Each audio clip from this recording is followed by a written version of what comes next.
Back here on the GSMC Baseball Podcast, bringing you our second segment, which is going to be talking about the National League All-Star Game roster that was just announced. But before we do that, I'd like to ask you again to please like and follow the show. We do get a number of questions from viewers, so to ensure that your question does get read in the air, please use the link, gsmcpodcast.net. It really does help the show, and it really does mean a lot, so thank you so much for that. And let's get back into our second segment here today on this July 4th. Happy July 4th again to everyone watching.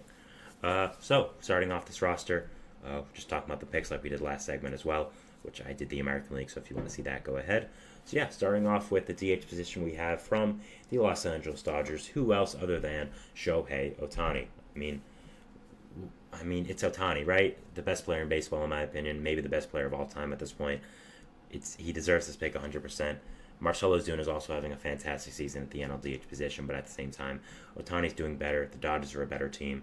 He's Ohtani. He's more marketable. He's the face of baseball, in my opinion. And yeah, definitely 100% deserves this pick. I don't really think anyone, maybe other than Braves fans, are going to say that he doesn't really deserve this. So yeah, Ohtani, 100% the right choice here. Nothing really to have a gripe about. Yeah, definitely deserves this selection here. At the catcher position, we have from the Milwaukee Brewers, William Contreras.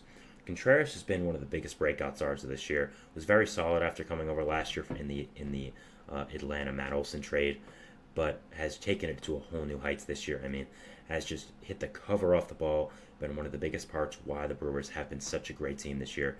Have been a team that really exceeded expectations. And yeah, it's just been a fantastic player. Is having an incredible season. Might be more of a DH than a catcher, but I think plays both really to the same level. So I think this selection is fine. I mean, he's having, again, amazing, fantastic season. 100% deserves this pick. I mean, he really, really does. Having a, just, again, crazy season, becoming a huge part of this Brewers core in the future. And yeah, 100% deserves this pick. At first base, we have from the Philadelphia Phillies, Bryce Harper. Yeah, I mean, Harper, again, 100% deserves this pick. The one thing I've talked about on the show a lot that I'm very impressed with is how seamlessly Harper has made that transition to first base. I mean, he was a catcher in high school, coming up to the minor leagues a little bit, was an outfielder after that, and played first base for the first time this year in any professional level, and has done it really to a high level. Not only playing defense to a high level as well, but at the same time, hitting the ball, hasn't let his new first base routine distract him, any of that, transitioning to a whole new position. It's just been so impressive to watch. I mean, he's hitting the ball like he always is. He's just an incredible, amazing player. It's Bryce Harper, right? What are you going to say? An incredible season, and 100% deserves this pick. Is having, again, a fantastic season like always, and definitely deserves this.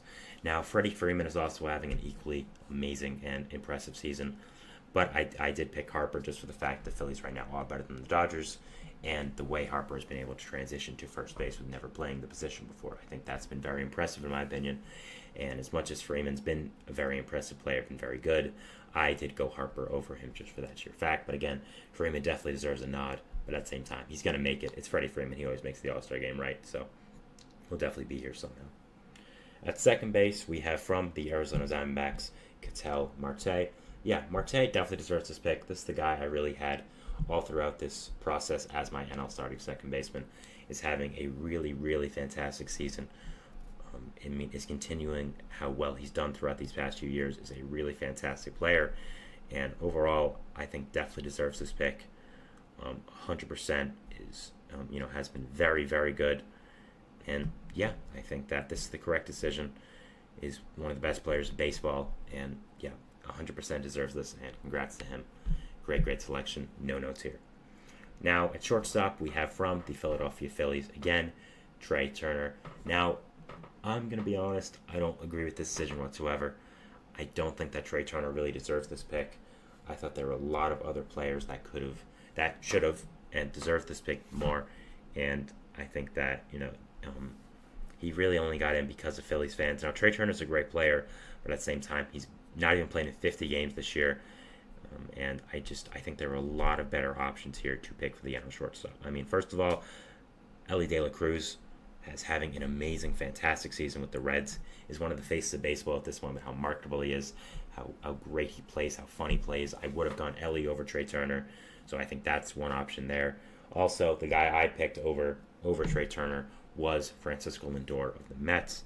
Lindor, since moving to the leadoff position in the Mets lineup, has been an absolutely elite player. He's really just unstoppable in that position. You see the jersey right there. So I'm not gonna act like, again, I'm not biased because I'm a Mets fan. I'm a Mets fan. Of course, there is going to be some part of my mind that is biased when it's coming to a Mets matter, but at the same time, I truly do believe Lindor should have been the selection here. The way the Mets have been the hottest team in baseball, really, for around a month now since Grimace throughout the first pitch. I mean, we know about this. We don't have to go into it more. It's an insane situation, but it's true. The way Lindor has really carried this offense with other guys, of course, like JD Martinez, like Brandon Nimmo, but the way Lindor has been able to set this lineup up in the leadoff position, play the defense so well at shortstop like he always is, and just hitting the cover off the ball right now, I do think Lindor should have been the selection here. Somehow has not made an All-Star team as a Met, even though he's had 3 fantastic seasons there. I think 4 now, actually. So I really think a lot of it has to do with him starting slow every year, but at the same time always finishes the year with fantastic stats. So I do think Lindor should have been the selection here. Trey Turner is, of course, a fantastic player, but at the same time, he hasn't played in that many games this year because of injury, and I do think there were 2 significantly better options than him. Mookie Betts is obviously a better option, of course, but he's hurt, so you can't pick him. So I would have gone 2 other players. Trey Turner's still a great player, but I think there were better options here. At third base, we have, again, from the Philadelphia Phillies, 3 in the infield, Alec Bohm. Surprisingly, Bohm is my pick. If you told me before the year that Alec Bohm would be an all-star and that I would also want him to be an all-star, that would be crazy. But Bohm has finally lived up to his top prospect potential, has been a true breakout player this year, has been absolutely fantastic, and just overall has really become a big part of this Phillies core, become a big part of what the Phillies are doing currently, and he has just been a fantastic player this year. Ryan McMahon also deserves some credit from the Colorado Rockies. I think any other year he would have made it. He's definitely still going to make the All-Star team because he's really the only option for the Rockies to get their 1 representative. But at the same time, Bohm has still had a fantastic year. I did pick him over McMahon.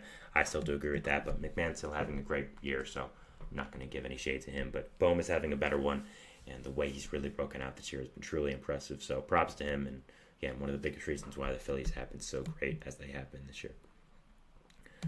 Next, going to the outfield, first off from the San Diego Padres, Jurickson Profar. What a story Jurickson Profar has been. I mean, absolutely incredible. Signing a 1-year, $1 million contract to return to the Padres after playing there in 2022, signing with the Rockies in 23, getting traded back to the Padres, then signing back with the Padres in 2024 as a late signing in spring training after they needed an outfielder. And man, he's been one of the best players in baseball in general, period.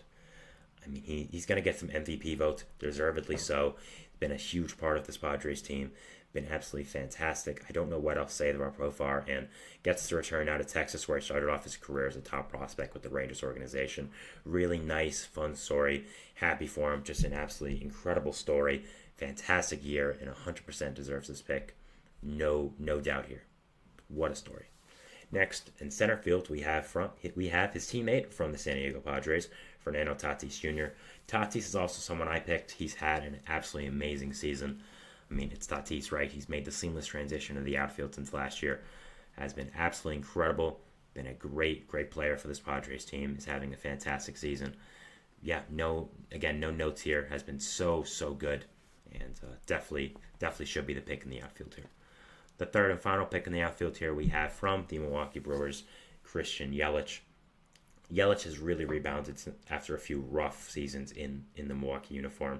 Obviously had that amazing MVP season with Milwaukee back in 2018, but since then had really struggled after 2021, and finally has got it going this year. Finally has become maybe the Christian Yelich of old. Has had a fantastic season. Definitely deserves this pick. No gripes about it here. Has had a fantastic season. I do think really deserves this pick, and overall has been an amazing player. Yeah, really deserves this, and happy for him, definitely. The way he's rebounded after those couple of seasons, those couple of rough seasons, has been really impressive, and props to him. Now, some other guys I would have picked in the outfield, or I think should have gotten some more credit.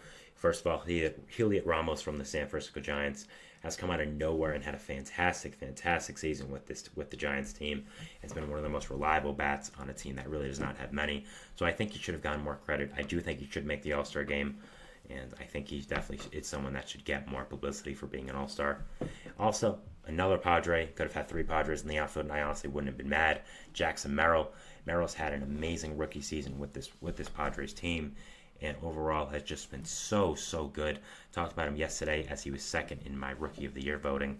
So, yeah, just an amazing season with this Padres team. Again, like Tatis, has made the seamless transition from shortstop to the outfield.